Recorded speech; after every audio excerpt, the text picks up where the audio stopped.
So we're continuing our study in the Gospel of John, and picking up in John chapter 2. I asked about some homework, which we'll talk about. And homework was we'll go back through it in a minute. There was 4 days, next day, in John chapter 1, which we'll touch on in a moment. And then in John chapter 2, it begins with on the third day. Collective number is 7 days, as I said. Look in John chapter 2, verses 1 through 11, and see if you think or there's that these 7 days might be emphasizing or pointing to something. So let's read John chapter 2, verses 1 through 11. On the third day, there was a wedding in Cana of Galilee, and the mother of Jesus was there.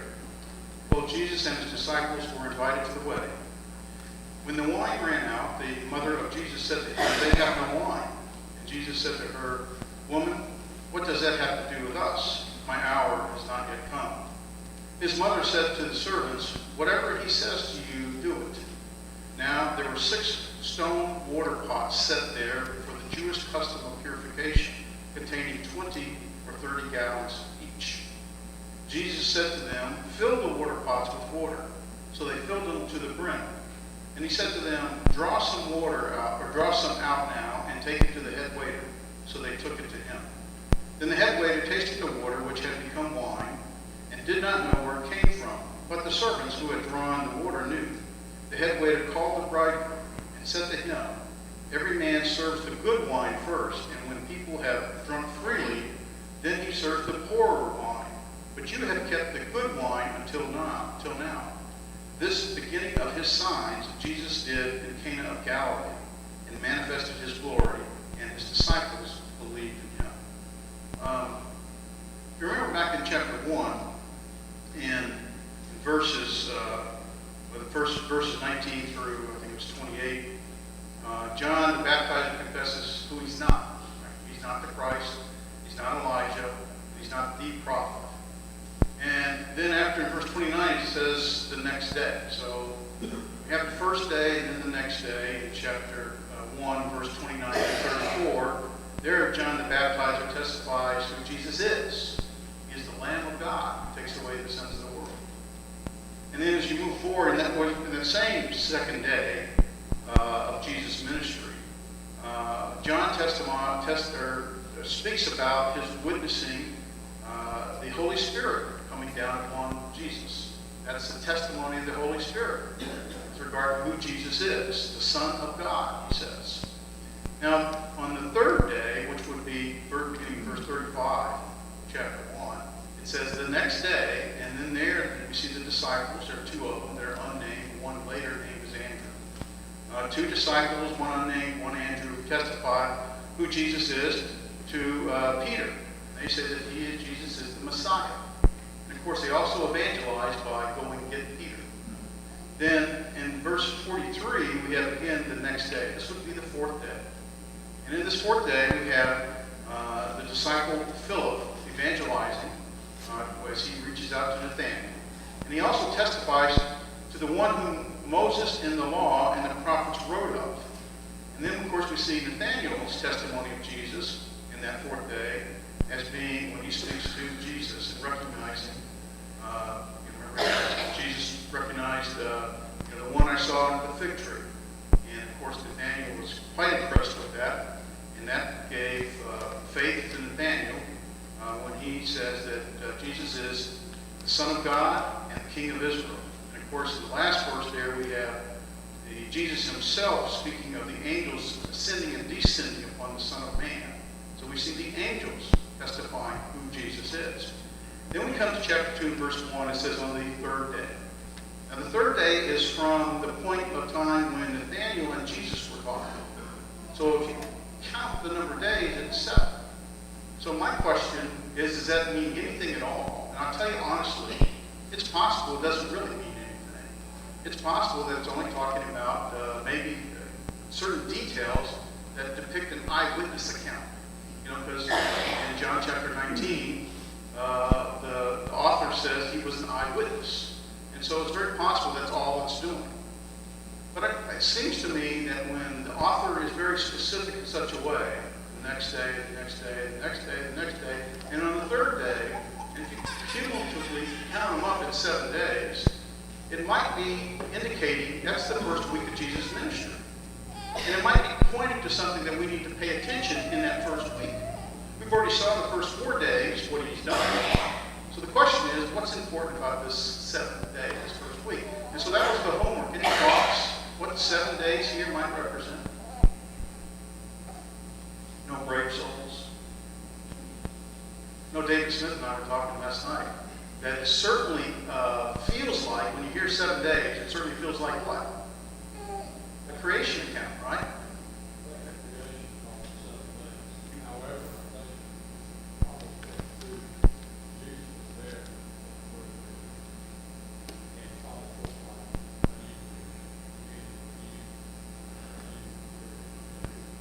David's saying that it sort of gives a pointing back to, or connecting with, the 7-day creation account where Jesus was there. Obviously, in the creation account, we know that. But now it's pointing maybe to a new creation. And in a sense, I believe that to be correct. But I will add that when you think about it, the creation account in 7 days ends with what on the 7th day? God rested. What's occurring on this 7th day? Is God resting?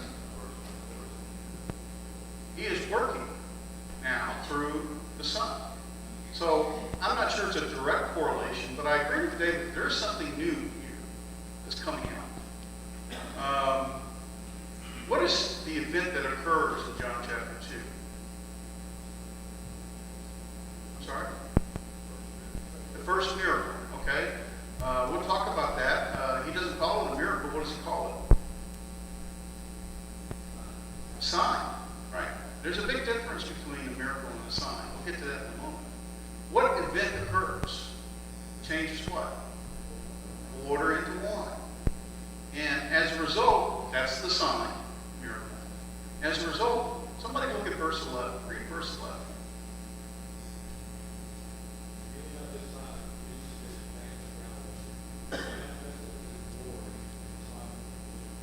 So at the beginning of the signs, Jesus, who came from Galilee,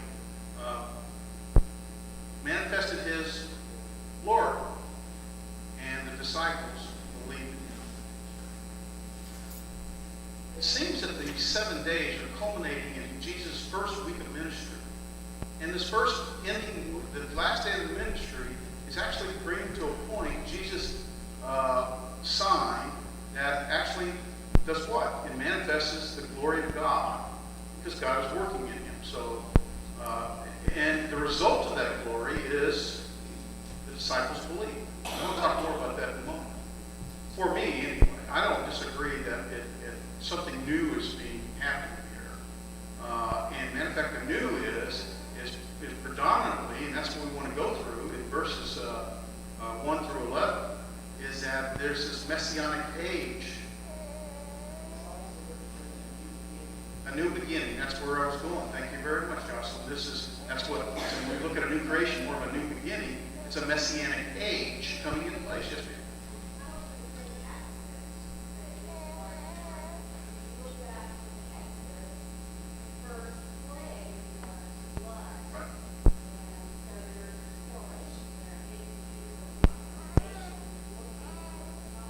There is a direct correlation back to the Exodus where Jesus or Moses had changed the water to blood. Now the blood there represented judgment. Here the water to wine represents something different. And that's what we're going to look at today. What this seems to represent and bring in is the beginning of not just Jesus' ministry, but the beginning of the Messianic age. The Jews have been waiting for years for the Messiah to come, right? And now he's here. The changing of water to wine is representative of this new beginning, of this new Messiah. Matter of fact, it also represents, especially when we get to the rest of chapter 2, which we'll do next week, the rest of chapter 2 points back to the old law being replaced with the new. And Jesus is the new. So let's look at the verses again very briefly. And we'll go through this. In verse 1, on the 3rd day, there was a wedding in Cana of Galilee, and the mother of Jesus was there. Very briefly, it's interesting that this very first, this messianic coming in of Jesus coming in and doing this miracle, these signs, is done in Cana of Galilee. A very obscure village. Matter of fact, they're not exactly sure where it is today. There's two different options. Either way, they're only either within 10 miles of where Nazareth is, not far from where Jesus' family is. So it's very possible that they're at this wedding because they probably either know someone, the groom or the groom's family, or they potentially are maybe even potentially related to someone there, although there's no direct indication of that. We don't really know. But clearly there's some sort of connection. Matter of fact, the very next verse, or that verse of this verse, we see that who's there? The mother of Jesus. We'll find out later on that who else is with her? Jesus' brothers are there. And then verse 2, Jesus comes with his disciples. But let's talk about the wedding. What does the wedding signify? What is the wedding, a Jewish wedding like? Remember your wedding if you were ever married? Right? Was it a big deal to anybody? Certainly was to the bride, I would think. I hope, it was a big deal, right? Most weddings are, a Saturday or something, and it's, all day preparation, months of preparation in advance, all day preparation, at least for the bride. The groom kind of, throws on his stuff and shows up. But it is a big deal. In a Jewish wedding was typically 1 week long. If you look in verse, let me see where I wrote that. Hold on a second.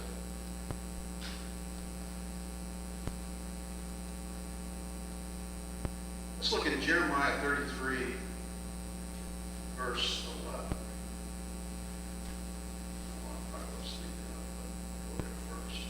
This tells us a little more about, somebody read Jeremiah 33, verse 11, about the wedding.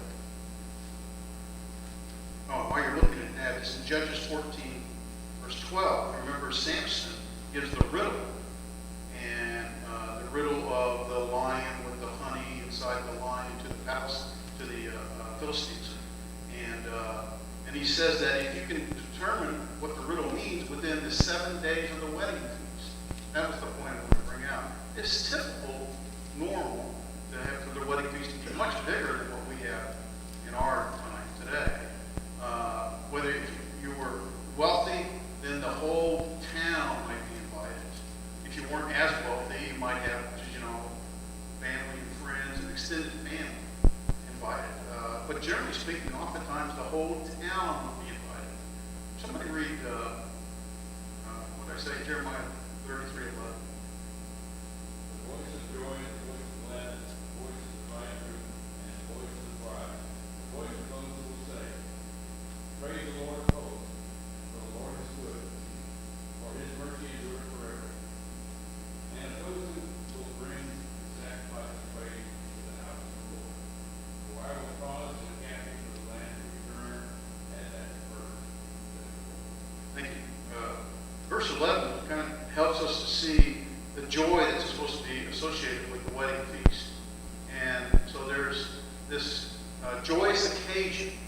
And then we move to verse 2 of John chapter 1. We already mentioned both Jesus and the disciples were invited to the wedding. Quite possibly, I would think, through the relationship that the family had, but also who else is from Cana of the 5 disciples from chapter 1? Right? Nathanael is from Cana. We learned in chapter 20, I think it's verse 21. Nathanael is from Cana. So they're apparently through either Jesus' family or maybe Nathanael, they're invited and they're attending the wedding. And the wedding is a joyous occasion. That's important for us to remember. But what happens at the wedding? The very next verse, verse 3, when the wine ran out, the mother of Jesus said to him, they have no wine. Is that a big deal? It's a catastrophe. You're right. It really is. You're going to say something? It was a catastrophe. They lived in an honor-shame society. We live in a innocent guilt society, different than the time frame that they lived in, where to run out of the wine, the bridegroom's responsible as the host. To run out of the wine, which to serve their guest, was a catastrophe because it was a dishonor. It was shame. And so to have run out, I don't know why they ran out. Maybe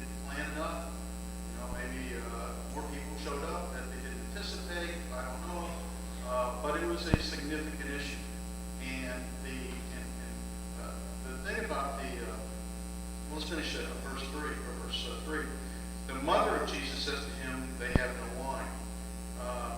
So here's this joyous occasion of this wedding feast, which all of a sudden is going to become what? A disaster. No longer joyous.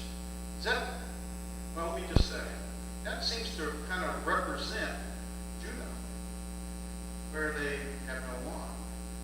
It's important to recognize what wine represents in the Old Testament. Look in Amos chapter 9, verse 13 and 14.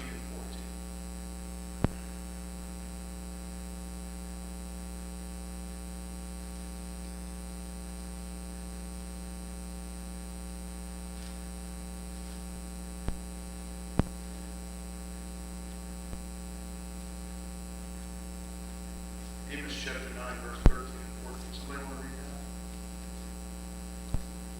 Behold, the days come, saith the Lord, that the plowman shall overtake the reaper, the treader of grapes him to sow the seed. The mountain shall draw sweet wine, and all the hills shall run. I will bring again the captivity of my people of Israel. They shall build the waste cities and inhabit them. And they shall plant vineyards and drink the wine thereof. They shall also make gardens and eat the fruit of them. Thank you. So we have here the restoration of Israel being prophesied, and it represents the mountains dripping with sweet wine. In Isaiah 25, I think it's verse 6, 25 verse 6, it says, the Lord of hosts will prepare a lavish banquet for all the peoples on this mountain, a banquet of aged wine, choice pieces with marrow, and refined aged wine. So Isaiah talks about this, again, restoration on the mountains with aged wine. So we have, what was it in Jeremiah? What kind of wine was it in Jeremiah? Sweet wine, thank you. Sweet wine in Jeremiah. In Isaiah, it's aged wine. Aged doesn't necessarily mean it's, like old and crusty, but it means it's the better wine. It's been aged. So it's the better or best wine. Also, go ahead. We're going to get to that. We're going to get to that because I know that it runs. The question is this alcoholic content? So my intent is to get through verse 11 and then talk briefly, at least to some degree, about the alcoholic content or lack of. In Jeremiah 31, verse 12. Well, without taking the time to go through it, 31 verse 12, here again we have Israel's mourning turns to joy. It turns to joy with the new wine. So we have the sweet wine, aged wine, which is the better wine, and the new wine. The wine represents the coming of the Messiah. It represents this abundance coming in, where Israel is blessed, or Judah is blessed. And so in the Old Testament, we see oftentimes the wine represents the joy that comes in from the Messiah, that Israel's long-awaited expectation to expect the Messiah. And so now we're at this wedding, and the wedding now they've run out of wine. And so the opposite of running out of wine is talking about the barrenness of Judah. And as we read through John, we see that Judah, the Jews, the leadership, are in fact turning away from God by doing things their way and not recognizing the glory of God with Jesus. So they're barren. And so we see that here in John chapter 2, but Jesus comes in and his mother tells him that they've run out of wine, and Jesus says to her, verse 4, woman, what does that have to do with us? My hour has not yet come. Very briefly, it was normal, it was respectful to refer to a woman as woman, and in fact, Jesus on the cross refers to his mother again as woman. Behold your son, he says. But it wasn't always normal for the son to refer to the mother as woman. However, it's not. I don't believe that he's being disrespectful, but in fact, he's really speaking to his authority versus her authority. She tells him that they're out of wine, and then he says, "What does it have to do with literally you and me?" Well, that's sort of it's kind of like why don't we mind our own business? This is not our business. Why are we doing this? And that's really what he's saying to his mother. Then he adds a very important note, He says, my hour has not yet come. That's the reason he says, why aren't we minding our own business? Because my hour has not yet come. What is the hour referencing? It is leading to his crucifixion, absolutely. In the Gospel of John, he says oftentimes, and I have a whole list of them, we won't do them all, but oftentimes it refers to, let's see, John chapter 7, verse 6, again in verse 8, and again in verse 30 of John chapter 7, John chapter 8, verse 20. In all these cases, he talks about his hour has not yet come. Get to John chapter 12, verse 23, John chapter 13, verse 1, and 17, verse 1, the hour has come. And all that is leading to his crucifixion. And what happens in his crucifixion is that he is then, what does he say in John chapter 17, verse 1? Father, the hour has come. Glorify me. Right? The crucifixion is the ultimate glorification. John presents the crucifixion as a victory. The whole gospel presents the crucifixion as a victory because God's glory is manifested in his suffering, in his crucifixion, and ultimately in his resurrection. And so John presents it in such a way as the glory of God being manifested.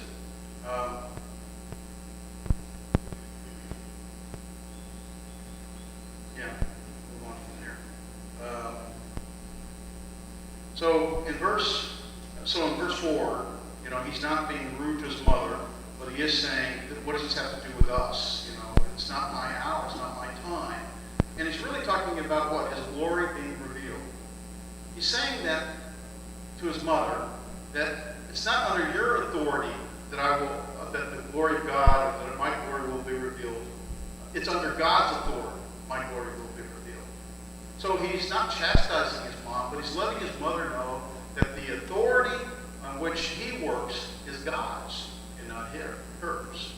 And it's under that, his hour has not come, it's talking about his glory being revealed. What we see in this chapter, his glory is very first time revealed, all leading to his ultimate glorification on the cross. In verse 5, his mother says to the servants, whatever he says to you, do it. Now, clearly, mom expects Jesus to take action. I don't know if she expects him to do a miracle or not. There's no indication. But clearly, she expects that Jesus is going to solve the problem. Tells the servants, whatever he says, you do it. It kind of gives an indication that she might have a relationship with the bridegroom's family because she's ordering the servants. That's really neither here nor there. What it does say is that she seems to have faith in Jesus, that he can solve the problems of the bridegroom. She's presented in a way, and you find in John, the women, listen ladies, recognize this. In the Gospel of John, the women are presented of one who have faith. They're often presented as women with models, as models of faith, much more so than the men. It says a lot about, I think, the women. So in the Gospel of John, she seems to have this faith. What she expects to occur, we don't know, but it leads right into verse 6. Now there were 6 stone water pots set there for the Jewish custom of purification, containing 20 or 30 gallons each. Let's recognize that number 1, there are 6 pots, stone, not clay. Leviticus, I think it's 11, speaks how clay can, Leviticus 11, verse 33, speaks how clay would contract uncleanliness if it had, John says that these water pots were there for purification. What purification would that be? Washing of hands, washing of utensils. We use 6 water pots. How much water is it? Well, right now we don't know how much water is in them. How much water do they contain? Could be. How much? A piece. So probably the minimum, if you assume 5 of them had 20 gallons and 1 at 30 gallons, then that's 150 gallons total. It's a lot of potential purification water, right? If you assume that 5 of them were 30 gallons and 1 at 20, the max would be 170 gallons. So between 150 and 170 gallons is what probably contains. There's somewhere thereabouts, okay? So that's an awful lot of water for what purpose? It's important that John brings out this note for the purification rituals. That points back to what? Law. It's pointing back to the law, that they were following the ritual, purification rituals within the law. The washing of the hands, the cleaning of the utensils, and these type of things. And ultimately, these are stone, probably because tradition has it. Scripture doesn't say it. Scripture has it that stone was not in itself considered to contract uncleanliness. So, clay pots of Leviticus 11, verse 33 says that a clay jar could contract uncleanliness, and if it did, then I guess it was destroyed, I'm not sure. But one of the things that's important is that Jesus told the servants to fill the water, 6-stone clay water pots. How full? Halfway? To the brim, to the very top. Leaves no room for anything else to be added, right? And then he says in the next verse what? Draw out some. And he says in verse 7, Jesus said to them, fill the water pots with water, so they filled it to the brim. Verse 8, he says, and then draw out some now and take it to the head waiter. So they took it to him. Well, the head waiter, verse 9, tasted the water which had become wine, and they did not know where it came from, but the servants who had drawn the water knew. The head waiter called the bridegroom. Well, he's certainly dismayed. This head waiter goes to the host, the bridegroom, and says, I've tasted this wine. He doesn't know it's water. I've tasted this wine, and what does it taste like? Better than the one before, right? How important is this? It's better than the one before. It's the best. We get caught up into thinking about verse 10. It talks about, when they freely drunk and whether or not it's alcoholic. And I think we do want to touch on that. But the focus of this passage is not the alcoholic content or lack of in the wine. The focus of the context here is that the wine was done in abundance to the brim, and it was a better quality. What do you think that's talking to? Old law and the new law. And Jesus being the Messiah coming into the new age. Exactly correct. So the reference here is the Messianic age coming into place, which is more abundant joy. Because wine represented the joy, right? We saw in the Old Testament. The more abundant joy and blessings of God coming through Jesus. And he's better than the old. Hebrews says that in Hebrews chapter 8, verse 9. Right? That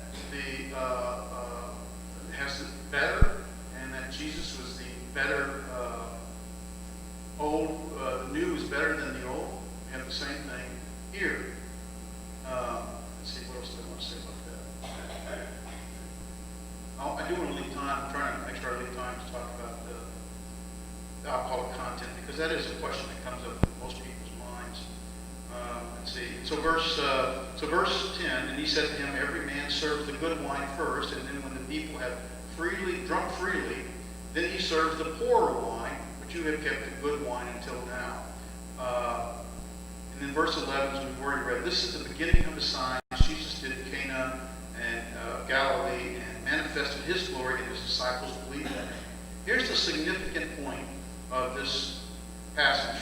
It's not whether the wine is alcoholic content or not. That's not, certainly didn't matter to them. And whether it was or wasn't, it was normal.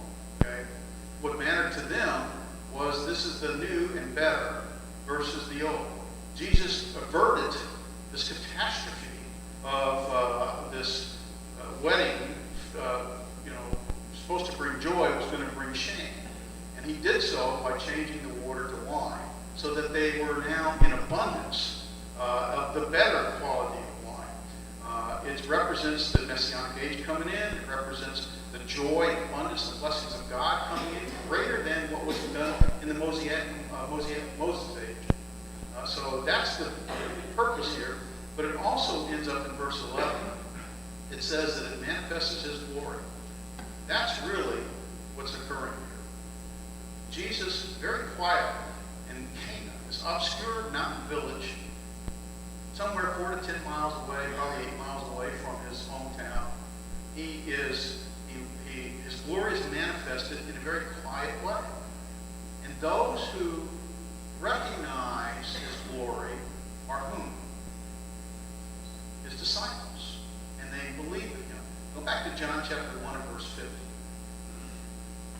What does Nathanael say about Jesus in John chapter 1 and verse 50? Notice that in verse 50, this is Jesus speaking. Nathanael had spoke to him before when Jesus had said, before Philip called you in verse 48, when you were under the fig tree, I saw you. Nathanael answered to him in verse 49, Rabbi, you are the Son of God, you are the King of Israel. And Jesus answered and said to him, because I said to you that I saw you under the fig tree, do you believe? Well, the answer is yes, you believe. Then he adds, you will see greater things than these. What are they seeing now? Greater things than what has already been presented. Nathanael believed. He calls him the Son of God, the King of Israel. They were waiting for the king to come in. He recognized that he, the one who could see him before Philip had even brought him to him, that Nathanael was under the fig tree. Nathanael recognized the, let's say, the messianic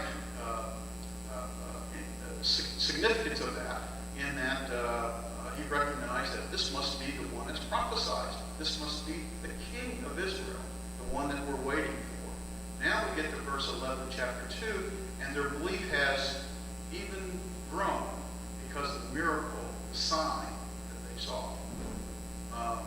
In John, they're going to constantly talk about a person's belief based on the miracle. Okay? All the time we'll see, there'll be 7 miracles, I think it is. And some people will believe because of the miracle. But it doesn't take long before they fall away. Because they stay focused on the miracle, the temporal things of the world. Vern? I'm mindful of, in many states, some states that you bring out here for the beginning of signs, and you identify that they are miracles, which they are, but these are identified as signs in John to point to Christ, the Son of God. So the signs were to show evidence that the Son of God, the Messiah, was Christ. Thank you, Vern. The signs, in fact, serve the function. Not if you focus on the miracle, you're going to miss the sign. That's what some people do, right? And the signs intended to be reveal God's glory manifested in Jesus. And if you can recognize the sign, your belief grows from the point of the miracle to a greater, stronger faith in the glory of God. So we see this growing and this continuum of belief in John that we're going to see constantly over and over. We're also going to see the very opposite. People who don't believe at all, or who have some belief in the miracle, recognize the miraculous event that occurs, but they cannot take it beyond the miracle, the temporal world. They cannot see God's glory, and they can't see what the sign is pointing to, and as a result, they fall away. We see the Jewish leaders like this. We see Judas in the same way at the very end. There's this belief component here that is being brought out. Nathanael believed who Jesus was the King of Israel in John chapter 1. His belief is now grown because of what he has seen, because he recognized the sign, not just the miracle. And now he believes. Right, so we see this continual addition to belief. Let's go ahead and change the subject in the last few minutes and talk about formation. We know how wine is naturally fermented, right? Take inside the grape is sugar. You ever get a grape from the grocery store and you say, oh, that's a sweet grape, or that one's not so sweet, right? Inside the grape is sugar. On the outside of the grape and on the outside of the skin is yeast.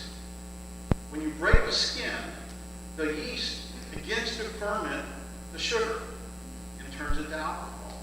It starts within 6 to 10 hours once you break the skin. And then somewhere between 10 days and a month or maybe longer, it turns it into alcohol.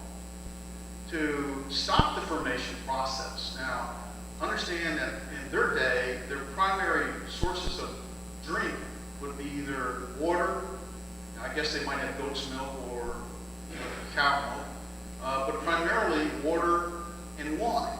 Now, the wine could be, in some cases, fermented. You see in Mark chapter 2, with the old wineskin, the new wine in the old wineskin, and we don't put new wine in the old wineskin because it bursts. Why does it burst? Because it's fermenting. It's a changing. The sugar is not changing into alcohol. That takes anywhere from 10 days to 30 days, sometimes longer. That's a natural fermentation process. Today, they enhance that with processes and chemicals and stuff, but in that day, it was a natural process. To stop it, you boil the grape. Once you boil it, it stops it, and now you have grape juice. And you can also sort of do something in the middle and make cider. And so, effectively, you can either have alcoholic fermented wine, you can have cider, or you can have grape juice. Now, what did Jesus do? We don't know. Doesn't say. There's two different predominant positions. One of them is that the wine was not intoxicating. And there's reason to believe that could very well be true. Wine was oftentimes, well not oftentimes, it was always watered down, anywhere from 2 parts water, 1 part wine, or grape juice, wine, 2 parts water, 1 part wine, or 3 parts was the normal, to 1 part wine. In the Bible, strong drink is wine. The wine that we have today, that's strong drink, because we don't water our wine down, do we? No, I don't at all. I don't have any. But, they don't water that stuff down. They process it in such a way where it has a flavor and an alcoholic content, and that can vary depending on how long they allow it to process. But that in the Bible is considered strong drink. In New Testament times and Old Testament times, the wine would be watered down, anywhere from 2 to 3 parts, sometimes some say 4 parts. And the biblical times frown upon the abuse of that wine, Genesis 9:21, and several other places we understand. Those of Jesus' day understood Old Testament warnings about the misuse of that wine. Jesus would never encourage sin by providing intoxicating wine. And there's really, in verse 10, where it says they drunk freely, there's nothing in the text that requires that to be intoxicating. Nothing in the text that suggests that it has to be drunk, that they were drunk. It could be suggesting that the guests had freely drunk, meaning they filled themselves with it. Because the Greek word, and I didn't write it down, I forget it, really refers back to its root of being filled.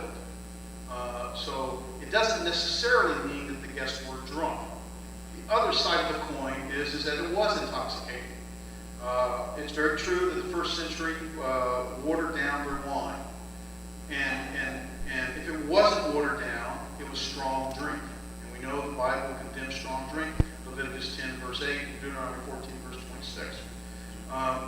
But if you consumed enough of this watered down wine, you could still get drunk. So they were encouraged control and moderation. We see in 1 Timothy 5, verse 23, Paul tells Timothy to take a little wine and for his ailment, for his stomach, but not to get drunk. God created a number of things, such as wine, such as a marital relationship, such as emotions like anger. He created a number of things which man abuses. It doesn't mean that it was abused in every case. The translation of verse 10 can be read that the people were drunk and they're already intoxicated. The problem we have is that the wine, oikos is the word, is generic. It can mean fermented or unfermented. It can mean grape juice, it can mean cider, it can mean wine. We don't know. I can't tell you definitively that it was or was not. I can tell you that there's plenty of places in the Bible that says that we should avoid it. And, for example, I was already mentioned, the alcohol we have today is considered strong drink. It's not watered down. By the way, they didn't have all the different alcohols that we have today, which are certainly strong drink. I can tell you that in Romans 14, verse 21, so we've got time to look at these two passages real quick. Romans 14, verse 21.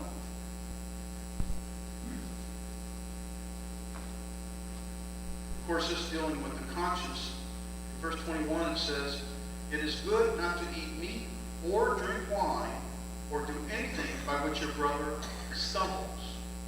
So let's assume you feel like it's acceptable to have a glass of wine. The context of Romans 14 is speaking about how we might cause our brother to stumble because they may not grasp or understand. So it's better not to have it in order to not cause someone else to stumble. Also, 1 Corinthians 8, verse 13. 1 Corinthians 8, verse 13, which speaks about the liberty that we have. But in verse 13 it says, "Therefore, if food causes my brother to stumble, I will never eat meat again, so that I will not cause my brother to stumble."